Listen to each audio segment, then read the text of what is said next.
मरियम नवाज ने टका के कर्जे लिए हैं और पंजाब को कर्जों में डबो दिया उन्होंने। 2036 तक पाकिस्तानी ये कर्जे ही उतारते रहेंगे, कोई भी हुकूमत आएगी अगले 10 साल उन्होंने कर्जे ही उतारने हैं। और अपने लिए जहाज भी ले लिया।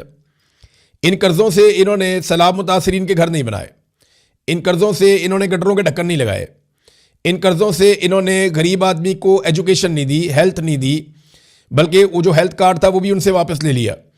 इन कर्जों से इन्होंने किसान को कुछ नहीं दिया, इन कर्जों से इन्होंने मजदूर को कुछ नहीं दिया, इन कर्जों से इन्होंने बिजली के ऊपर जितनी सब्सिडी थी वो वापस ले ली, बजाय इसके कि 200-300 यूनिट बिजली मुफ्त करते।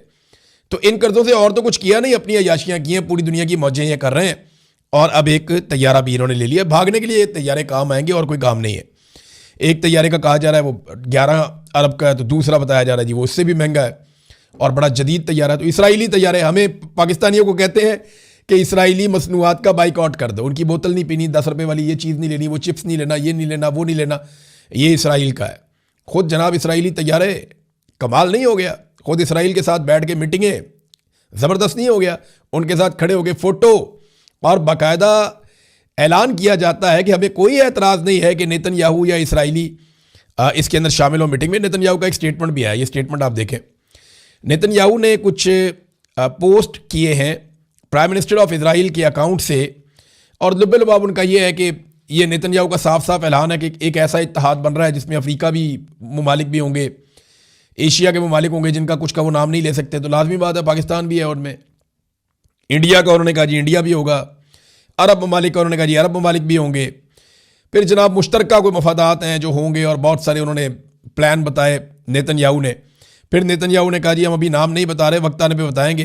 फिर लेकिन एक ख्वाहिश का उन्होंने इजहार किया और बताया कि ये क्या करेंगे, ये शिया और सुन्नी मुसलमानों को जो है उनके खिलाफ लड़ेगा ये इत्तेहाद। ये भी उन्होंने कहा जो रेडिकल लोग हैं शिया और सुन्नी उनके खिलाफ ये लड़ेंगे, ये नेतन्याहू ने स्टेटमेंट दिया बाकायदा।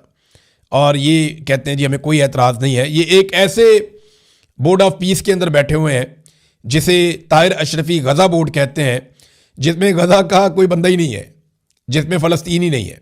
हाँ उसमें इसराइल है, तो इसराइल जिस बोर्ड के अंदर शामिल है उसमें जाकर ये बैठ गए। और फ़लस्तीन के बारे में वो बोर्ड बना था लेकिन फ़लस्तीन उसके अंदर नहीं है और इसके बारे में इन्होंने आवाज़ भी नहीं उठाई।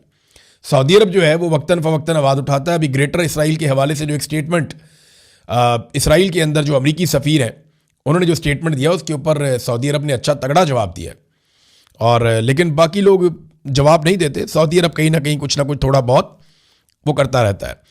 अब नाज़रीन असद कैसर साहब ने भी एक स्टेटमेंट देकर बताया कि पाकिस्तान पर जो बैरूनी कर्ज़ों का हुजम है वो गुज़िश्ता 3 सालों में, ये जो शहबाज शरीफ साहब को लाकर इंस्टॉल किया गया था, पहले PDM की सरकार बनाई गई और उसके बाद PDM 2 की सरकार बनाई गई, तो ये जो लाकर इंस्टॉल किया गया, एक दफ़ा जनरल बाजवा ने इंस्टॉल किया और दूसरी तरफ आसिम मुनीर ने इंस्टॉल किया, तो ये 3 बरसों के दौरान तकरीबन 84% पाकिस्तान के बैरूनी कर्ज़ों के हुजम में इजाफा हो गया।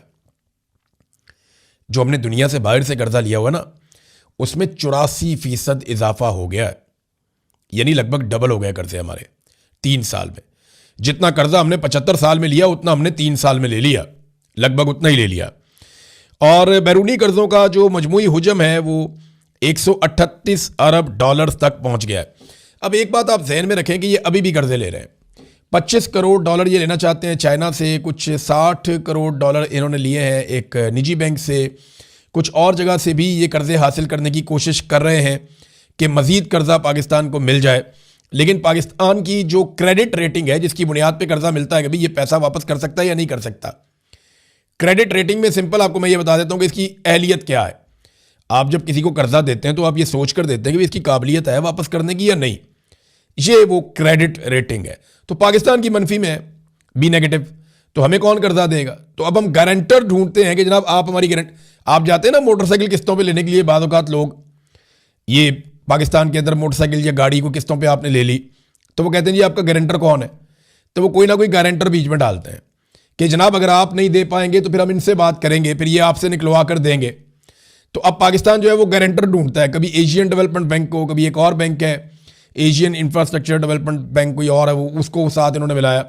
तो कोशिश इनकी ये है कि इनको कर्जे मजीद मिल जाए। अब अगर ये मजीद कर्जे लेंगे तो ये सारे रिकॉर्ड तोड़ देंगे, बार बार IMF के पास जाते हैं, इससे पाकिस्तान का भला नहीं होता और पाकिस्तान पे कर्जे चढ़ा चढ़ा के इन्होंने पाकिस्तान का ये हाल कर दिया।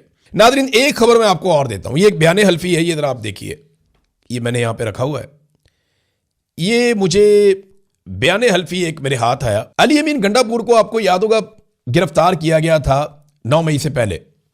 जब अली अमीन गंडापुर के बाल काट दिए गए थे उस वक्त हमने बड़ी आवाज उठाई थी अली अमीन गंडापुर के लिए। उससे कुछ अरसा पहले एक एक्टिविटी हुई थी जो पाकिस्तान की इंटेलिजेंस एजेंसीज ने की थी।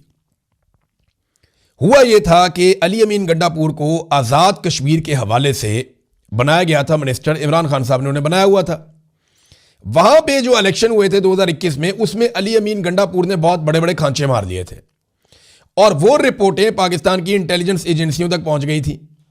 तो बाद में जब अली अमीन गंडापुर को गिरफ्तार किया गया इस बुनियाद के ऊपर, तो अली अमीन गंडापुर के सामने कुछ बयाने हल्फी रखे गए कि जिन बंदों से तुमने पैसे लिए हैं ये इन बंदों ने बयाने हल्फी दे दिए हैं।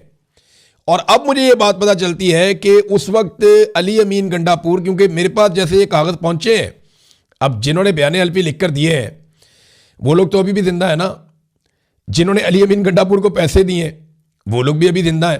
तो एक बयाने हल्फी मैं आपको अभी दिखा रहा हूं, आने वाले दिनों में आपको 4 से 5 और भी नजर आ जाएंगे। और इस पे एक जर्नलिस्ट हैं यहां इंग्लैंड में, अबरार कुरैशी साहब, वो इस पे काम कर रहे हैं और इसके ऊपर इन्वेस्टिगेशन कर रहे हैं। वो 1-2 और स्टोरीज पे काम कर रहे हैं। आपको बड़ा मजा आने वाला है आने वाले दिनों में। आपको पता चलेगा कि ये इमरान खान की फैमिली पे अटैक क्यों कर रहे हैं और अली अमीन गंडापुर क्यों एस्टेब्लिशमेंट की लाइन लेते हैं, ये सारा आपको पता चल जाएगा। तो अगर आप डॉट कनेक्ट करेंगे तो आपके सामने सारी चीजें आ जाएंगी। अप्रैल 2021 में ये बता रहे हैं कि मैं इलेक्शन लड़ना चाहता था तो मैंने अली अमीन गंडापुर को 2 करोड़ रुपया दिया जो उसने मेरे से मांगा था। कहते जी उसके बाद दोबारा मैं इलेक्शन लड़ना चाहता था तो गंडापुर ने 4 करोड़ रुपया मांगा, क्योंकि मेरा जो मुखालिफ है वो 3 करोड़ रुपया दे रहा था।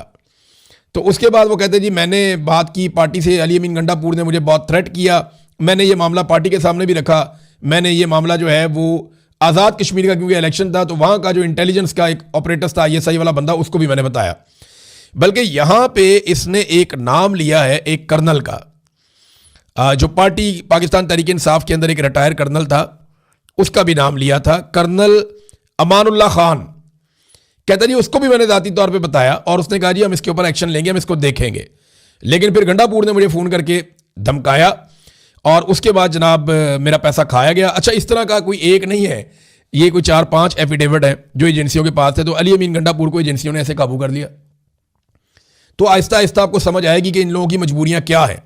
मरवत साहब जो हैं इनके ऊपर भी काम हो रहा है, क्योंकि अब देखें ना, इन्होंने अटैक किया तो सोशल मीडिया के लोग हों या मीडिया के लोग हों या जर्नलिस्ट हों, वो इस टो में लग गए हैं कि यार ये लोग ऐसे कर क्यों रहे हैं, इनकी मजबूरी क्या है। ये जो MGM ग्रुप एक बन गया है, इनकी मजबूरी क्या है, ये क्यों इमरान खान साहब की फैमिली के ऊपर चढ़ दौड़े हैं और इमरान खान के कॉज को क्यों नुकसान पहुंचा रहे हैं और लगातार पाकिस्तान तहरीक इंसाफ पर ही क्यों हमला आवर है।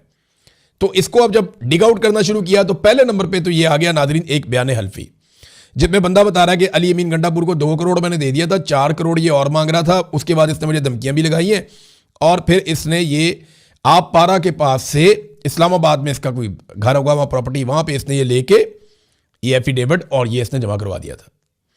अभी और भी आएंगे। तो इस तरह एजेंसियां ब्लैकमेल करती हैं। इस तरीके से एजेंसियों को इस बात से कोई सरोकार नहीं है कि गंडापुर ने करप्शन की है या शहबाज शरीफ ने करप्शन किया है या नवाज शरीफ ने करप्शन किया। वो कहते करो करप्शन, जो दिल करदा करो, लेकिन हमारी बात माननी पड़ेगी, जो हम चाहेंगे वो ज़रूर होगा। अब तक के लिए इतनी, अपना ख्याल रखिएगा, अपने इस चैनल का भी। अल्लाह हाफ़िज़।